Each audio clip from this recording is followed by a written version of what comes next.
part of the artillery arm and the supporting arm of the infantry. Be sure to check out my video for the history of the German Sturmartillerie here. Now let's look at the interesting tasks for the driver. Let's start with the starter, namely the electrical ignition system. A few weeks ago I released a video on my second channel about starting a Panther at Militrex 2019. And one person asked why they use the manual inertia starter and not the electrical one. Well, one part of this might be for show, but we should not forget that World War II equipment was of quite different quality.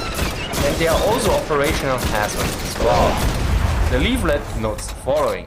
Starting by inertia starter only in necessary cases with electric starter. Never with electric starter immediately after refueling.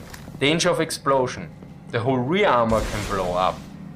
Similarly, the driver was instructed to drive next to the road if possible, to spare the running gear.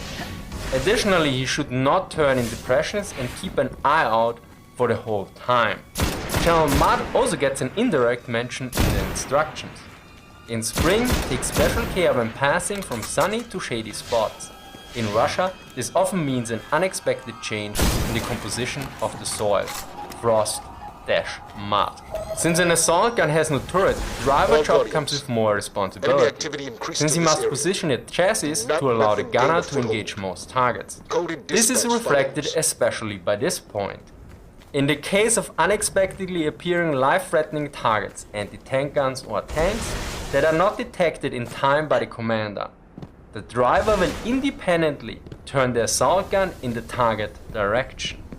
Now when it comes to up close and personal combat, the driver, similar to the loader, also had to defend the Sturm. For close range defense, he always carries a submachine gun at hand, with which he can also shoot out of the observation slit. Yet it doesn't stop here. He should also support the commander when attacking trenches and enemy positions.